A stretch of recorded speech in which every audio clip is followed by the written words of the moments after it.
இப்போ கோயம்புத்தூர் சம்பவத்தை பொறுத்தவரையிலும் பார்த்திங்கன்னா, ஒரு விஷயம் வந்து 100% தவிர்க்க முடியும் அப்படின்னு வந்து நம்ம எடுத்துக்க முடியாது. ஆனால் அந்த தப்பு நடந்ததுக்கப்புறம் ஒரு அரசாங்கம் எப்படி செயல்படுதுன்றது ரொம்ப முக்கியம். இவங்களெல்லாம் ஏதோ சுட்டு பிடிக்கிறாங்களாம். என்ன அது சுட்டு பிடிக்கிறதுன்னு எனக்கு தெரியல. அம்மையார் ஜெயலலிதா இருந்திருந்தா நடக்கிறதே வேறு.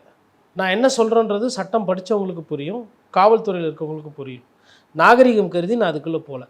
நம்ம அதுக்குள்ளே பற்றி பேசினா மனிதாபிமான உரிமை வந்து மீறுறாரு, பத்திரிகையாளர் வந்து பேசுகிறாரு.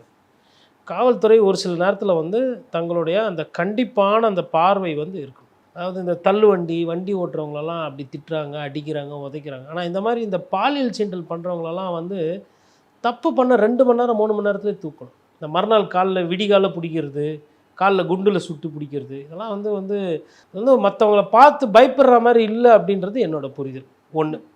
2வது வடமாநிலத்திலேருந்து கொள்ளையர்கள் வந்து அப்போ வந்து அதிமுக காலத்தில், அம்மையார் ஜெயலலிதா காலத்தில் இந்த மாதிரி ஒரு பிரச்சனை வந்தப்போ என்கவுண்டர் பண்ணாங்க. அப்போ அது ஒரு பேசு பொருளாச்சு, ஒரு சர்ச்சையாச்சு.